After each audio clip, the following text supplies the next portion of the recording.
జగిత్యాల జిల్లా రాంపూర్ పంపు హౌస్ నుండి నీటిని విడుదల చేయడంపై మాల్యాల మండల కాంగ్రెస్ నేతలు హర్షం వ్యక్తం చేశారు. ఎమ్మెల్యే మేడిపల్లి సత్యం చొరవతోనే రైతులకు సకాలంలో సాగునీరు అందుతుందని వారు పేర్కొన్నారు. ఇదే క్రమంలో మాజీ ఎమ్మెల్యే సుంకే రవిశంకర్ చేసిన విమర్శలను వారు తీవ్రంగా ఖండించారు. ప్రజాప్రతినిధులను దూషిస్తే సహించేది లేదని, అవాస్తవాలు ప్రచారం చేస్తే కార్యకర్తలే బుద్ధి చెబుతారని కాంగ్రెస్ నాయకులు హెచ్చరించారు.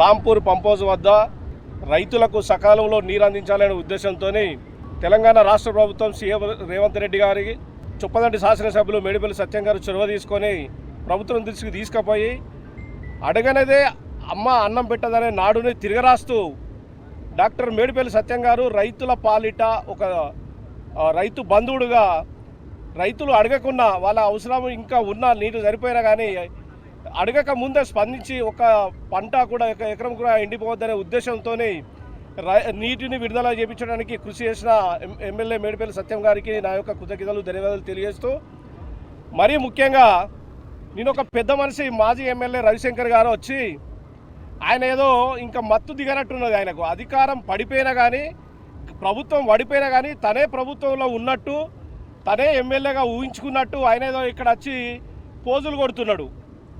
ఆయనకు తెలియదు, అయ్యా రవిశంకర్ గారు మీరు ఓడిపోయారు, ఇక్కడ కాంగ్రెస్ గవర్నమెంట్ వచ్చింది, ప్రభుత్వం వచ్చింది, ఇక్కడ ఎమ్మెల్యే మేడిపల్లి సత్యం గారు వచ్చారు, ఆయనే రైతులకు ఏం కావాలో తెలుసు కాబట్టే రైతులు ఆకలి వేయకముందే అన్నం పెట్టే రైతు బాంధవుడు మా ఎమ్మెల్యే మేడిపల్లి సత్యం గారు. రాంపూర్ పంపోజ్ వద్ద రైతులకు సకాలంలో నీరు అందించాలనే ఉద్దేశంతో మేడిపల్లి సత్యమన్న గారు ఎప్పుడు చెప్తారు, ఎప్పుడు రైతుల పక్షపాతి, రైతులకు నీరు అందించాలని చెప్పి ఏ ధర్నా ఏ రాష్ట్రంలో లేకుండా గత 2 సంవత్సరాల నుండి రైతుల కరెక్ట్ సమయంలో నీటిని అందించిన ఎమ్మెల్యే మా మేడిపల్లి సత్యం గారికి దక్కుతుంది. మీరు రవిశంకర్ గారు చెప్తారు, అసలు నువ్వు ఎక్కడ అభివృద్ధి చేసినావు మీరు చెప్పాలి. గత 10 సంవత్సరాలు బీఆర్ఎస్ అధికారంలో ఉంది. ఈ మండలానికి సంబంధించిన కొండగట్లో ఒక తట్టడి ఇసుక కూడా, ఒక తట్టడి మట్టి కూడా పోయకుండా అక్కడ వాడిన గుడ్ ఫండ్, అది కామన్ గుడ్ ఫండ్ నుంచి చేసిన అభివృద్ధిని నీ అభివృద్ధి అని చెప్పుకుంటున్నావు. చొప్పదండి నియోజకవర్గంలో అసలు నువ్వు ఎక్కడ అభివృద్ధి చేసినావు చెప్పాలని చెప్పి తెలియజేస్తూ, ఇక్కడ ఉన్న జేఎన్టీయూకు అటానమస్ కల్పించాలని మొన్న కలెక్టర్ గారికి కూడా, మన సీఎం గారికి కూడా మన ఎమ్మెల్యే గారు లేఖ రాయడం జరిగింది. అంతేకాదు ఇప్పుడు ఏటీఏ అడ్వాన్స్ టెక్నాలజీ స్కూల్తో పాటు మరియు గంగాధర మండలంలో డిగ్రీ కళాశాలను కూడా తెప్పించిన ఘనత మా మేడిపల్లి సత్యం గారిది.